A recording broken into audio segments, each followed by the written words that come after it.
Alpha Gamma Delta's rich history is one that is deeply rooted in the commitments that our founders made at Syracuse University over a century ago.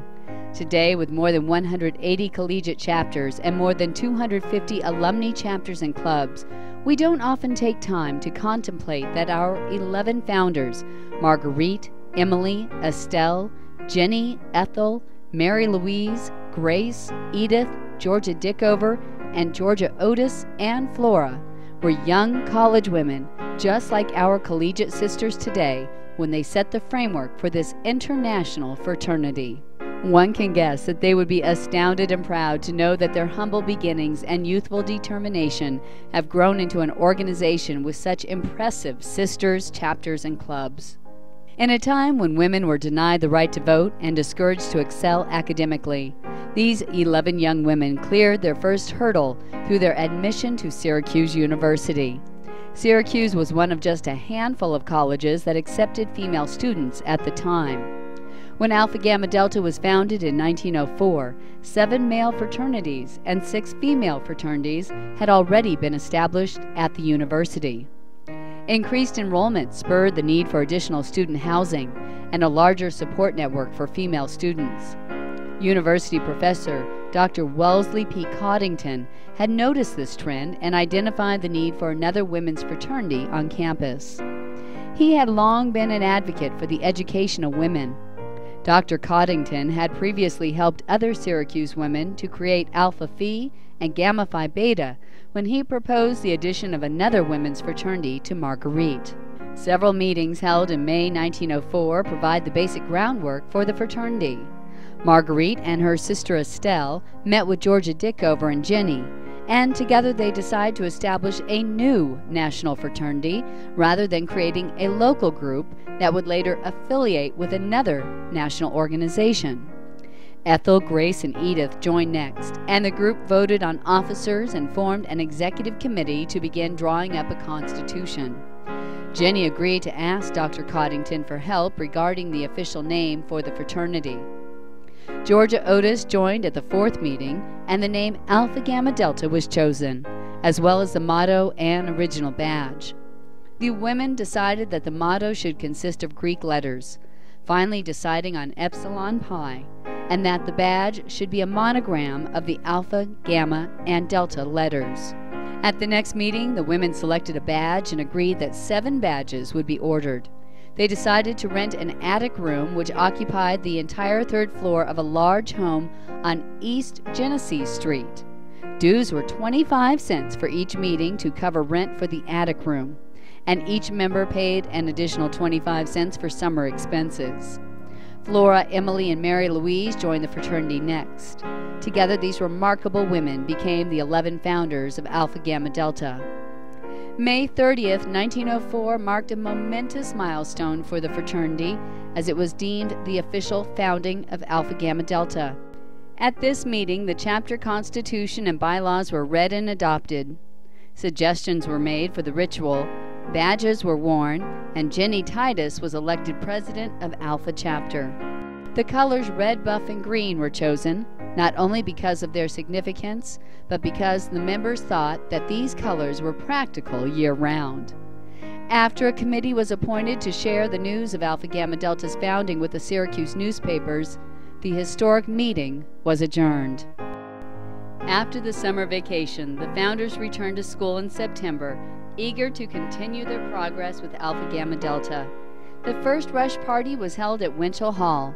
An early edition of the Quarterly notes that, although very simple, these parties were not without results in securing pledges. The first form of pledging was adopted on September 30th and was used that October to pledge Iva Liddell.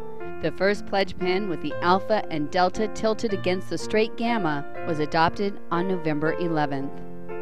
During the fall, the founders determined that their original badge was not what they had wanted. So on November 19th, the Alpha Gamma Delta badge, as we know it today, was adopted. Uniformity in size and jewels for badges was a problem in the early days until an official jeweler was chosen in 1912. Later that academic year, on March 31st, 1905, the founders rented a 3-story, 13-room house at 761 Irving Avenue to use as their chapter house. By the first anniversary of our fraternity, Alpha Chapter was home to 19 Alpha Gamma Delta sisters.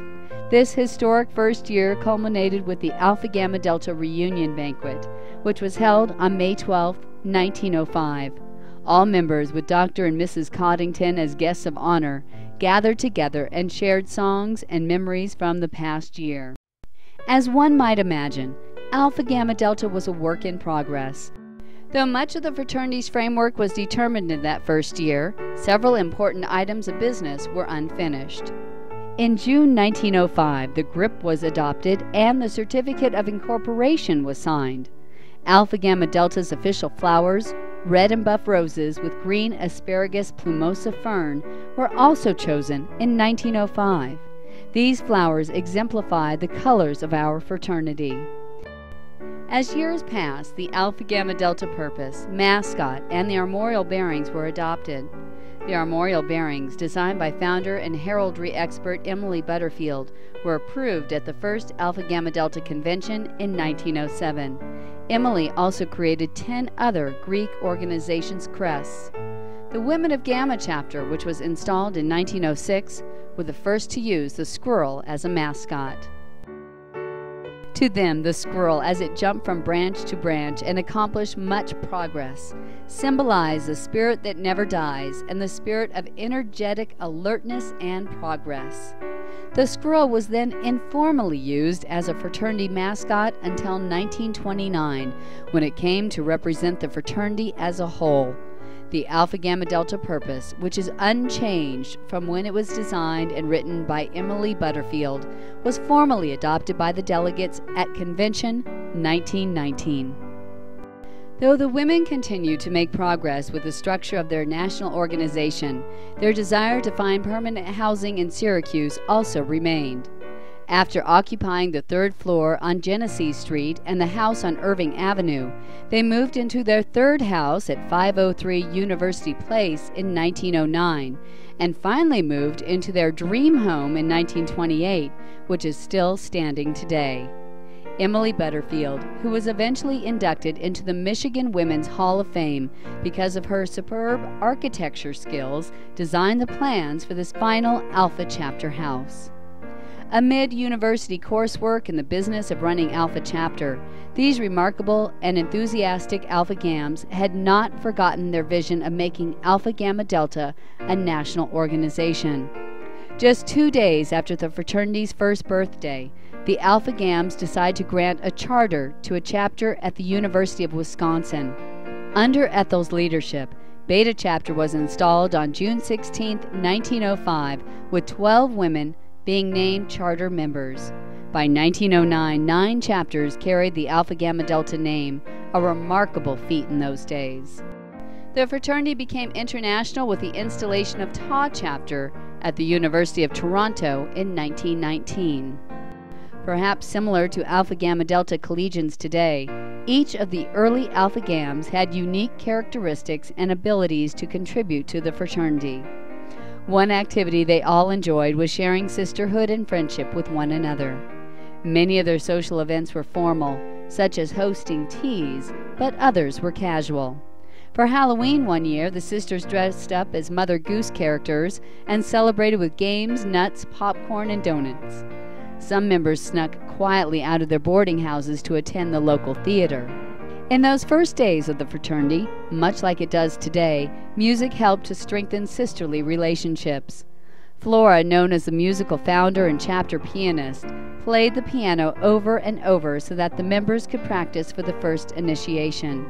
Edith and Georgia Dickover wrote some of the oldest songs of the fraternity, like Autumn Tints, Ring Ye Bells, and the Initiation Song.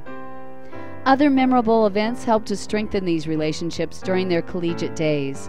One night at their house at 761 Irving Avenue, the girls were awakened by a loud crashing noise that shook the entire house. Quietly walking on their tiptoes, Emily led the terrified group of women downstairs, where they expected to see a burglar.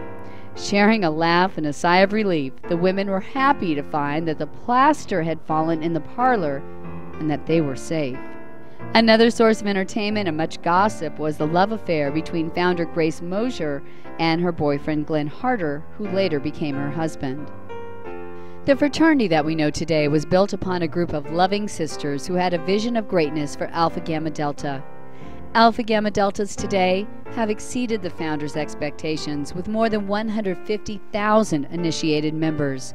Together, Alpha Gamma Deltas have endured the many challenges our world has seen over the past century, much as our founders worked together to establish our fraternity.